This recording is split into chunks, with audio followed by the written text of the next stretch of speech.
My name is Chiho Kaneko. I live in Heartland.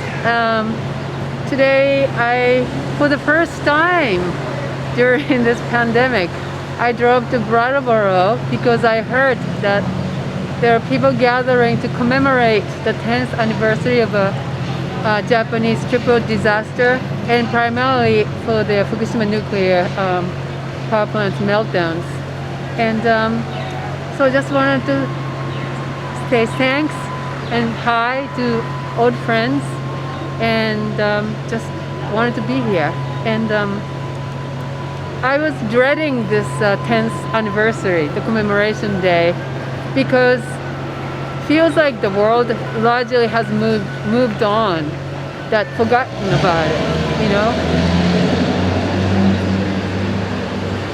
Yeah, the world has moved on, and even in Japan, the government and the media, major media, they portray only the recovery efforts,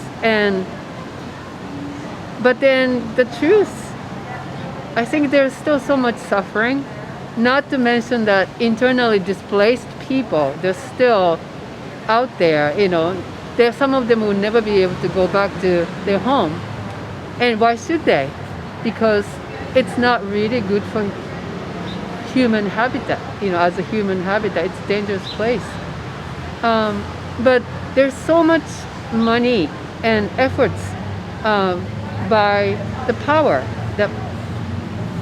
that people in Japan, this is something that's really discouraging for me as a Japanese person, but Japanese people go along with the mainstream, and people who deviate from that, express the voice of concern,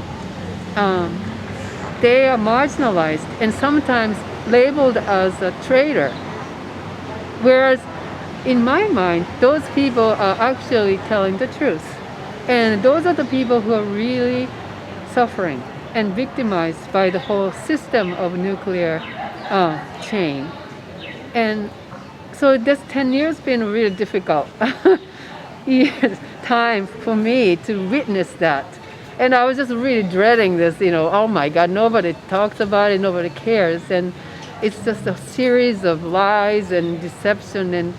But then, you know what? I realized that we share this fate, the whole planet, and ignoring it doesn't make it go away. And there are people here who always cared about this issue of nuclear pollution, and I just want to thank them. So I'm here. Thank you very much. So, yes, people ask me about the Olympics. Well, I think a recent poll showed that even more than 50% of Japanese people are very skeptical now about the Olympics. I think the number actually, you know, is worse, especially after the pandemic. But why did the government push for it? Well, I think there are a number of reasons, you know. They wanted to put a best face to the world that Japan can overcome the nuclear disaster quickly. Despite the fact that I think this disaster is going to take decades, if not hundreds of years to really overcome. And all the money that was taxpayers' money basically allocated for recovery went into Olympic Games as well.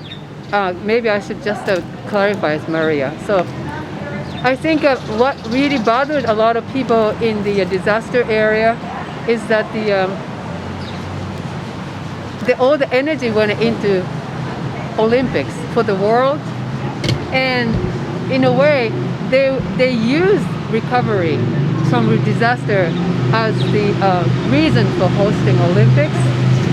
What it ended up doing is really forsaking the people in the disaster area.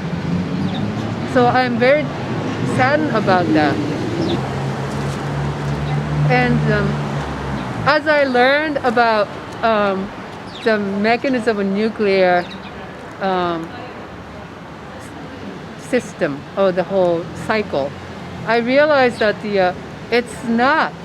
I mean, I had my suspicion, but it's really not good for the planet.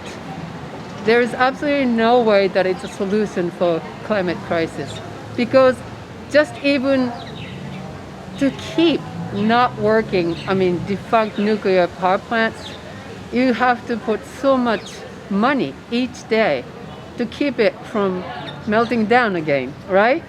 I mean, can you imagine the enormous waste that is in terms of fossil fuel and electricity and all the resources?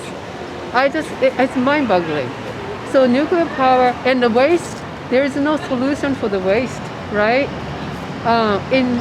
So I just feel like people are either intentionally lying to themselves, because the alternative of facing the fact is really challenging, or I don't know what motivates people to really believe that nuclear power is the answer. I don't know. So this is something that I've been thinking about, and it helps me. So I'm going to share it with you. And it's been depressing. Let's just say it's been depressing, right, to witness.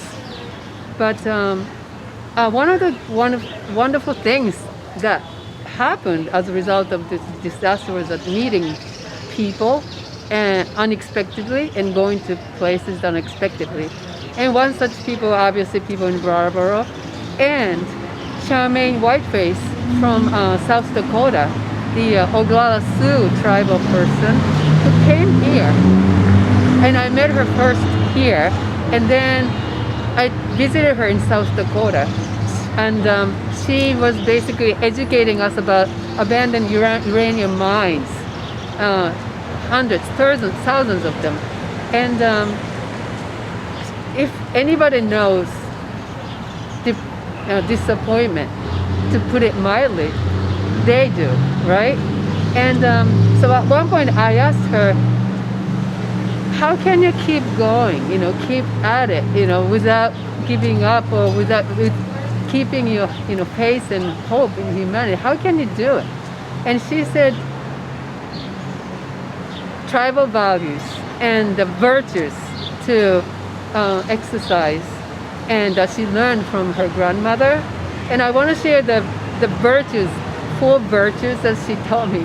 One was courage, fortitude, wisdom, generosity. And I really think about it all the time. And so I hope to have enough courage to keep seeing truth. That's my commitment. And I hope to have enough fortitude to say, I do not take anything for granted on this planet. Thank you, Shiva. Yeah. Thank you.